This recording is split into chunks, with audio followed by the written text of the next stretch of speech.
जय हिंद। देखिए नेपाल में क्या क्राइसिस हुआ है उसको समझते हैं और इसका इंडिया पे क्या असर पड़ेगा। इस क्राइसिस का इंटरनल कारण क्या था, एक्सटर्नल कारण क्या था और अचानक ऐसा क्यों हो गया, इसको समझते हैं हम लोग। जेंजी प्रोटेस्ट उसे कहते हैं जो यंग जनरेशन है 1997 से 2012 के बीच में जो जन्म ली है। इन जेंजी प्रोटेस्ट की वजह से पूरा नेपाल जल उठा और एक सत्ता परिवर्तन हो गया। संसद भवन में आग लगा दिया गया। जितना नेता मंत्री हैं लोग, सब लोग का परिवार इसे लटक लटक बानर ऐसा भागा है हेलीकॉप्टर से, कोनो को दौड़ा के मारा है, कोनो को भिगा के मारा है, कोनो को जो घर फूंक दिया है। ये सब हो गया। इसका कारण समझते हैं कि क्या इंटरनल कारण था, उसके बाद समझेंगे क्या एक्सटर्नल कारण है, फिर चीन का क्या है और भारत का इस पर क्या असर पड़ेगा, इसको समझते हैं। सबसे बड़ा जो कारण था वो करप्शन था। नेपाल में करप्शन इतना ज्यादा बढ़ गया था जिसका कोई हद नहीं। करप्शन को रोकना मुश्किल था, हर डिपार्टमेंट करप्ट हो चुका था। चाइना के सहयोग से जो एयरपोर्ट बन रहा था उसमें 1400 करोड़ का घोटाला हो गया। ललिता निवास में घोटाला हुआ, गिरी बंधु में हो गया 54,000 करोड़ का घोटाला हुआ और ओरिएंटल में हो गया 13,000 करोड़ का घोटाला। कोऑपरेटिव सोसाइटी में इसके लगभग 70,000 करोड़ का घोटाला हुआ। इसका मेडिकल हेल्थ इंफ्रास्ट्रक्चर एकदम पीछे है नेपाल का। एमआरआई और ये जो बड़े बड़े जो ये मशीनें हैं उसकी उपलब्धता एकदम नेपाल में कम है। आर्म्स डील में बरेटा कंपनी से जो आर्म्स जिसका दाम था उससे 4 गुना रेट में दलाली में खरीद के लाया सब। पतंजलि को जो जमीन विवाद हो गया पतंजलि से कर लिया सब। यहाँ पर चाय का गोदाम कमर्शियलाइजेशन के लिए बेच दिया। इतना भयानक करप्शन हुआ और जिस कारण महंगाई बढ़ गई। छोटी सी छोटी चीजों के लिए महंगाई इतनी बढ़ गई थी कि बच्चे जो स्टूडेंट थे जो नॉर्मल ग्रेजुएशन करते थे, बीए बीए सीए लोग, इन लोग को अपनी फीस भरने के लिए पार्ट टाइम जॉब करना पड़ गया। इतनी महंगाई बढ़ गई थी और लोग जॉबलेस हो गए थे। और खाली मतलब एक पुरुष का खाली बेरोजगार इंसान बड़ा खराब जिंदगी होती है। आसमान थूकता है, जमीन गाली देती है, उसको लगता है अपना जीवन बोझ हो गया है। खाली जेब जो होता है ना ये बड़ा दर्दनाक होता है, बड़ी भारी होता है खाली जेब। तो इससे नेपाल का युवा परेशान था, एकदम परेशान था नेपाल का युवा। नेपाल के युवाओं को विदेश जाकर नौकरी करना पड़ता था, विदेश में आके शेफ का नौकरी। अभी आप भारत में देखिए चाउमीन मोमो, ये लोग ऐसे इंडिया में फेमस है कि नेपाली जो शेफ होते हैं चाउमीन और मोमो बड़ा अच्छा बनाते हैं। यहाँ से बेचारे काम करके विदेशी रेमिटेंस भेजते थे अपने देश में और उन पैसों से नेताओं के बच्चे अयासी करते थे।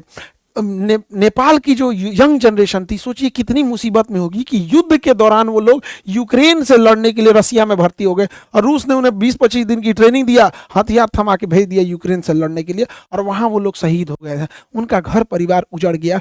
इतना भयानक वहां बेरोजगारी का आलम था।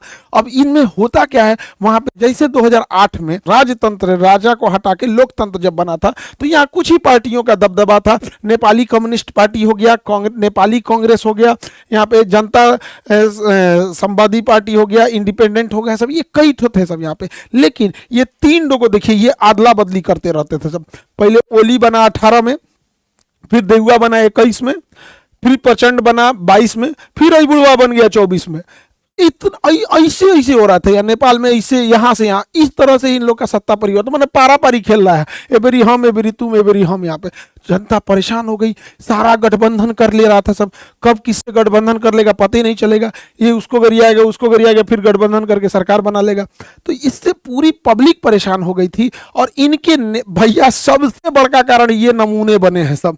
नेताओं के बच्चे इतने बेवकूफ़ी किया है सब, जाके टिकटॉक पर, इंस्टाग्राम पर अपनी लग्जरी लाइफ जीने लगे सब, विदेश में घूमने लगे सब, पार्टी कर रहा है सब। यहाँ देखिए ये कहाँ घूम रहा है, यहाँ पर ईशांतरा अंडरवियर पहन लेगी, पैंट पहन ले, पते नहीं चल रहा है कि यहाँ पे इो कोनो के होगवे करेगी। यही सब नौटंकी किया से देखिए।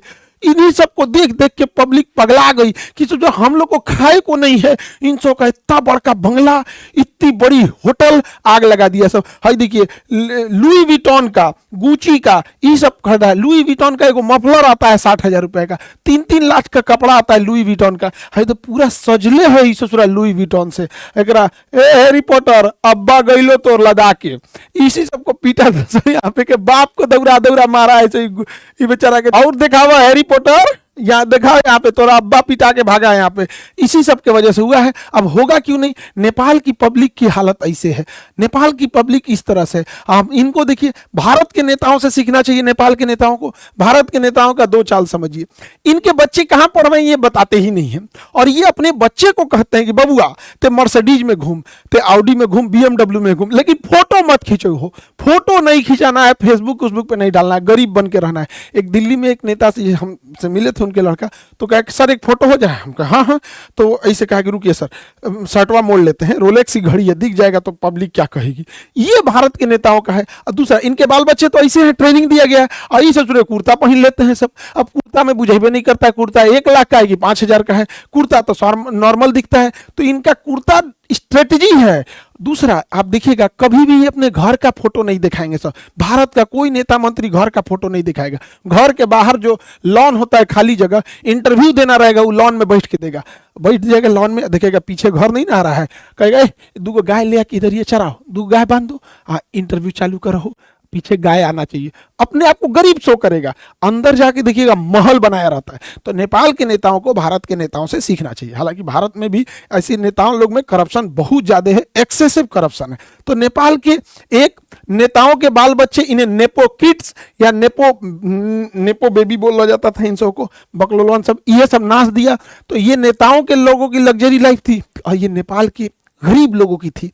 सोशल मीडिया पे इन नेताओं के इस रवैये को लोगों ने बढ़ चढ़ कर शेयर किया कि इन्होंने करप्शन के पैसे से विदेश में पढ़ रहे हैं, विदेश में घूम रहे हैं, विदेश में पार्टी कर रहे हैं, इनका इतना बढ़िया बढ़िया मकान है यहाँ पे। तो सोशल मीडिया पे ट्रेंड होने लगा, सोशल मीडिया इस पर तूल पकड़ने लगा, लोग बोलने लगे सोशल मीडिया पे।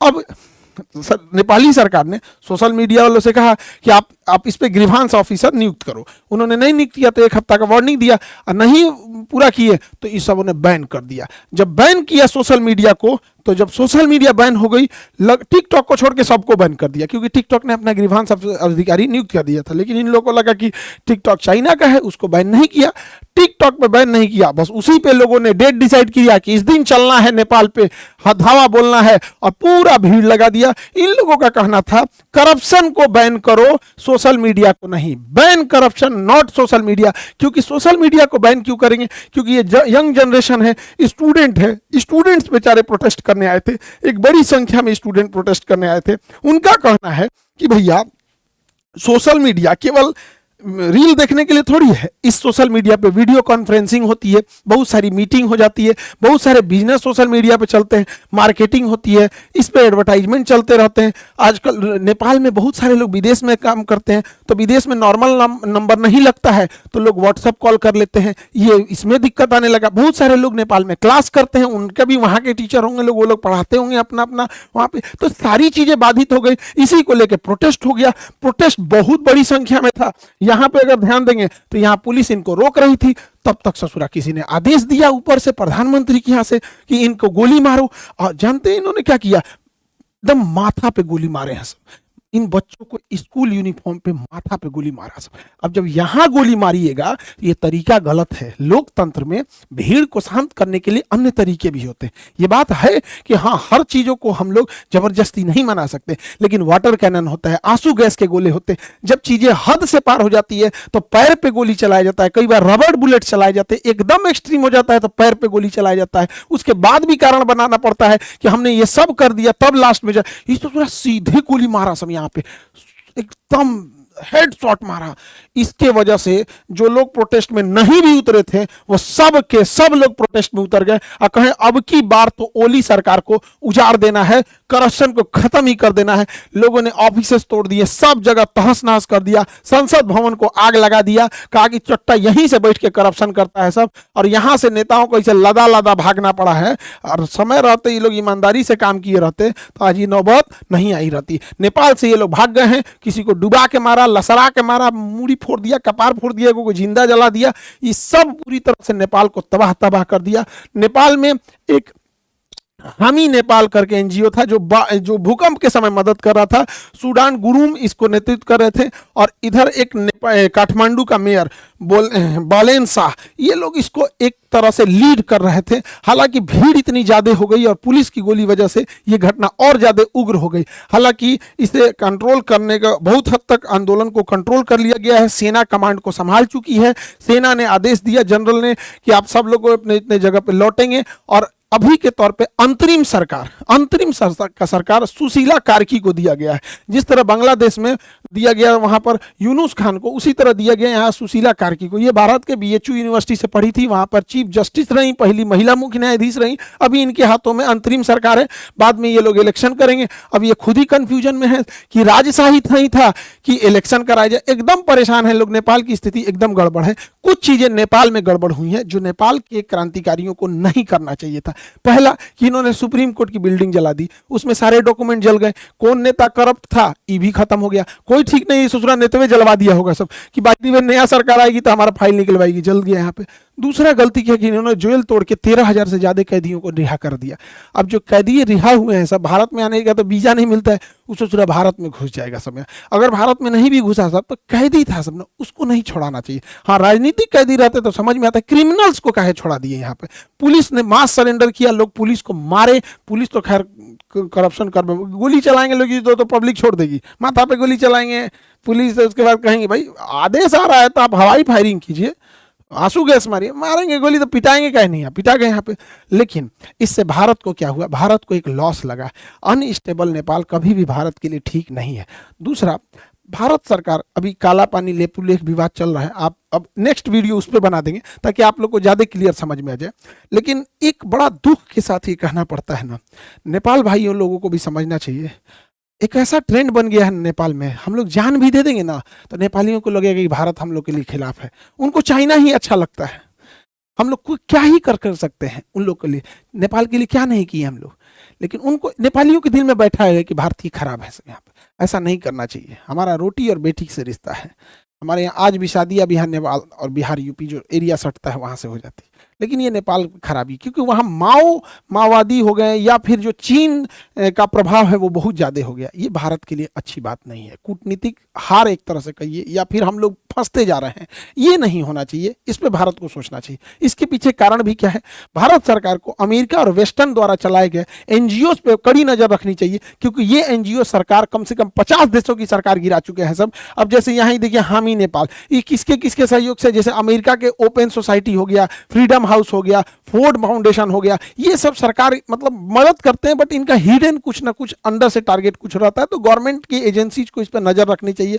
अभी जो नेपाल में हुआ है, हामी नेपाली जो ये संगठन था, इसमें शंकर ग्रुप, इन्फिनिटी ग्रुप और बरबरा फाउंडेशन ने फाइनेंशियल हेल्प किया था, और इतनी बड़ी हुजूम को एक साथ ले आकर इन्होंने किया। और आज एक देखिए कैसी गवर्नमेंट वहां बैठे बनेगी, इसका कोई ठीक नहीं है। अमेरिका जो है और वेस्टर्न कंट्री ने पूरी मिडिल ईस्ट को बर्बाद कर दिया है सब। इराक से लेके ईरान, सीरिया, अफगानिस्तान, यमन, सब तबाह कर दिया है सब। अब जब इसको पूरी तरह तबाह कर दिया है सब, तो जहां से मन वहां से पेट्रोल लेके चल जाता है। हम लोग को पेट्रोल मिलता है महंगा, और ये सब मार धार के अपने चमचा सरकार को बना देता है सब।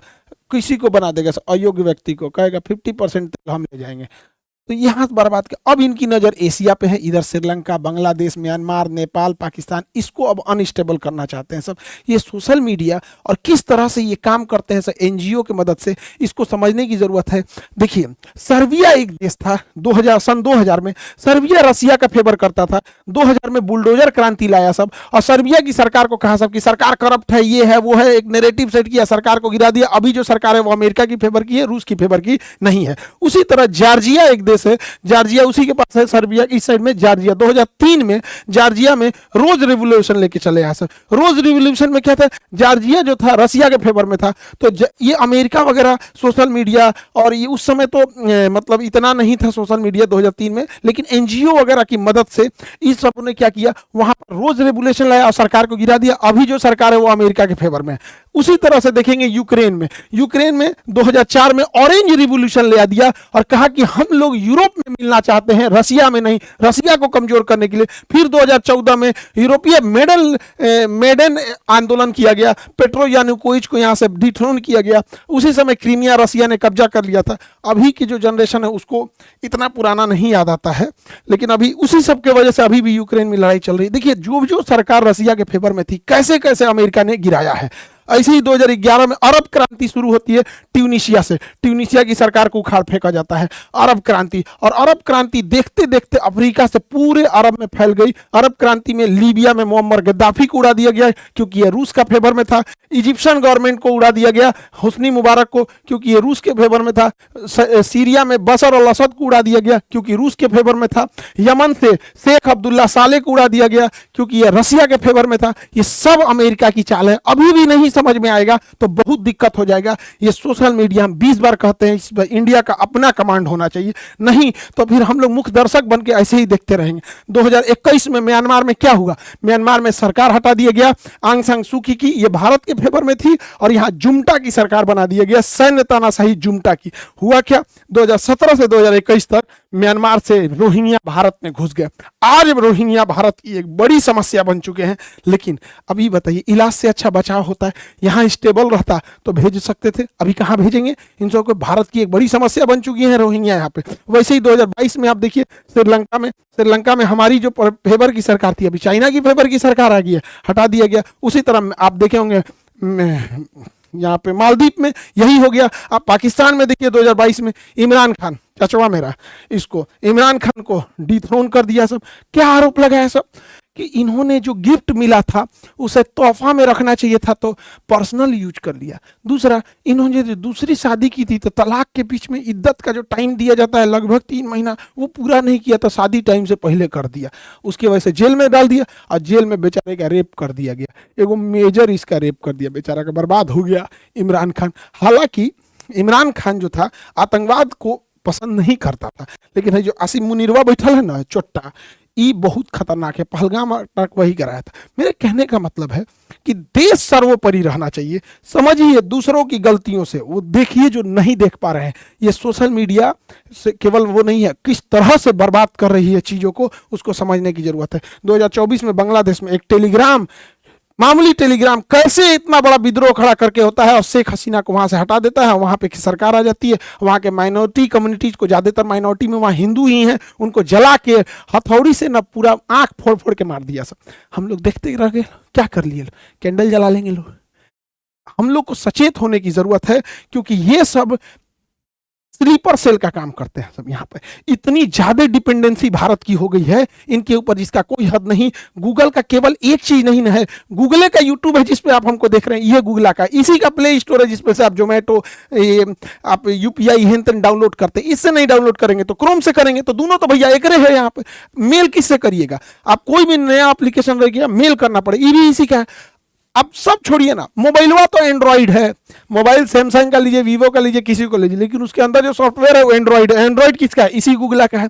अच्छा, कई लोग कह रहे हैं कि अच्छा मीडिया में, कई मीडिया, भारत की मीडिया को तो जानते ही हैं, उनका कहना है कि शाह खान साहब ने बताया कि प्ले स्टोर नहीं है तो एप्पल स्टोर यूज कर लेंगे, प्ले स्टोर नहीं है तो सैमसंग का यूज कर लेंगे, प्ले स्टोर नहीं है तो अमेजोन का यूज कर लेंगे। अरे बैल बुद्धि, हमरा गूगल से थोड़ा ना दुश्मनी है, हमरा बस इस बात की शिकायत है कि ये हमारा नहीं है, विदेशी है। तो आइयो तो विदेशी है, आइयो तो विदेशी है, आइयो तो विदेशी है। ये कौन बात हुआ कि आसमान से गिर के खजूर पे अटकेंगे कि गूगल बंद हो जाएगा तो एप्पल यूज कर लेंगे, सैमसंग यूज कर लेंगे, अमेजन। अरे तरीका कौन समझाएगा रे मेरे भाई कि हमको प्रॉब्लम गूगल से नहीं, हमें बस ये है कि हमारा अपना होना चाहिए, न कि विदेशी होना चाहिए। जब बैल बुद्धि मीडिया को क्या समझाएं हम यहाँ पे। जीमेल के जगह हमें अपना मेल यूज करना चाहिए, भारत मेल, भारत मेल। तो मीडिया के कुछ बंधु ये कह रहे हैं कि जीमेल की जगह भारत मेल लोग अपनाएंगे। क्यों नहीं अपनाएंगे? तो होना चाहिए, उतनी सोच होनी चाहिए। हम भारत मेल लाएं, जितनी भी योजनाएं हैं भारत सरकार की, चाहे वो जनधन योजना हो, चाहे वो राशन योजना हो, खाद बांटना हो, एलपीजी सिलेंडर बांटना हो, उसका ओटीपी मेल, जीमेल पे ना जाके भारत मेल पे जाएगा। वोटर कार्ड का वेरिफिकेशन भारत मेल पे जाएगा। आधार कार्ड का वेरिफिकेशन गूगल जीमेल पे ना जाके भारत मेल पे जाएगा। इनकम टैक्स, जीएसटी, टीडीएस, ये सबका कहाँ जाएगा? भारत मेल पे जाएगा। मजबूरी बनेगी लोगों को जीमेल के साथ साथ भारत मेल भी रखना। एफआईआर, कोर्ट, जितने बच्चे एग्जाम दे रहे हैं, एग्जाम का फॉर्म भारत मेल पे लिखा जाएगा, उनका एडमिट कार्ड भारत मेल पे होगा। तो इससे होगा क्या? लोग आने वाले 4-5 सालों में गूगल मेल, जीमेल के साथ साथ भारत मेल भी रखेंगे। तो पहले पैरेलल रखना चालू किएंगे, उसके बाद धीरे धीरे शिफ्ट कर देंगे। सोच होनी चाहिए। अब हाथ पे हाथ रख के रहेंगे, अरे नहीं हम ऐसा नहीं करेंगे। अरे भैया, मोदी जी ने एक बार बोल दिया था मालदीप ना जाके लक्षद्वीप जाओ, मालदीप की अर्थव्यवस्था हिल गई थी। मोदी जी ने एक बार बोला था थाली बजाओ, पूरा देश थाली बजा दिया था। तो पूरा देश जीमेल की जगह पे इसके नहीं शिफ्ट होगा? उतना होना चाहिए। अजीब हाल है भैया। देश प्रेम बड़ा होता है, सरकार प्रेम नहीं, दोनों में अंतर होता है यहाँ पर। तो देश सर्वोपरि होना चाहिए। हमारा झुकाव जाति धर्म राजनीति पार्टी से ऊपर उठ के हमारा झुकाव देश के प्रति होना चाहिए। हम यहाँ भी कहते हैं कि हमारा खुद का एप्लीकेशन है खान ग्लोबल स्टडी, जिसपे 15 मिलियन बच्चे पढ़ते हैं। एप्लीकेशन, यूट्यूब नहीं, एप्लीकेशन। वो एप्लीकेशन प्ले स्टोर पे। यदि भारत सरकार अपना भारत प्ले स्टोर बनाती है, हम पहले शिक्षक होंगे कि हम इस 15 मिलियन को छोड़कर उस पे चले जाएंगे, क्योंकि यह हमेशा हम लोगों को ब्लैकमेल करता है कि 30% एक्स्ट्रा चार्ज लेंगे। पूरे भारत के शिक्षकों से कहते हैं कि आप लोग बताइए, क्या इस बात का ये धमकी नहीं देता है गूगल? हम लोग इसको छोड़ेंगे, ये हमारी जिम्मेदारी होती है, देश के प्रति हमारी जिम्मेदारी होती है। आज 25 मिलियन सब्सक्राइबर हैं यूट्यूब पर, लेकिन ये डायमंड प्ले बटन आया था ना, हम कभी दिखाए नहीं। सभी लोग को धन्यवाद हाथ जोड़कर जो आप लोगों ने 25 मिलियन बनाया और विश्व का सबसे बड़ा एजुकेशन चैनल बनाया। लेकिन जब ये डायमंड प्ले बटन आया ना, इतना खुशी होता। अगर इसके बीच में अगर भारत का रहता तो अशोक चक्र बना रहता, अशोक स्तंभ बना रहता। जब मेरा 1 मिलियन हुए थे ना, तो गोल्डन प्ले बटन आया था। तो पापा को हम दिखाए ना, तो पापा बोले कि कितना अच्छा रहता, इस पे तिरंगा बना रहता, ये विदेश का है। तो पिताजी बोले थे कि हमारी आवाज़ कोई नहीं सुनेगा, तुम अगर इस लायक हो जाना ना तो आवाज़ जरूर उठाना। ये मत कहना कि तुम भूल जाओ कि तुम्हें सुविधा मिल रहा है। आवाज़ जरूर उठाना कि एक भारत का अपना होना चाहिए। वरना हमको देश प्रेम है तभी हम यूट्यूब पे खड़ा होकर कह रहे हैं कि यूट्यूब की जगह भारत का होना चाहिए। वरना 25 मिलियन को तो बहुत पैसा देता है यूट्यूब, क्या जरूरत रहती है? तो सरकार प्रेम और देश प्रेम दोनों में अंतर होता है। हम स्वयं कहते हैं कि भारत का रहता तो बहुत ज्यादा खुशी होती।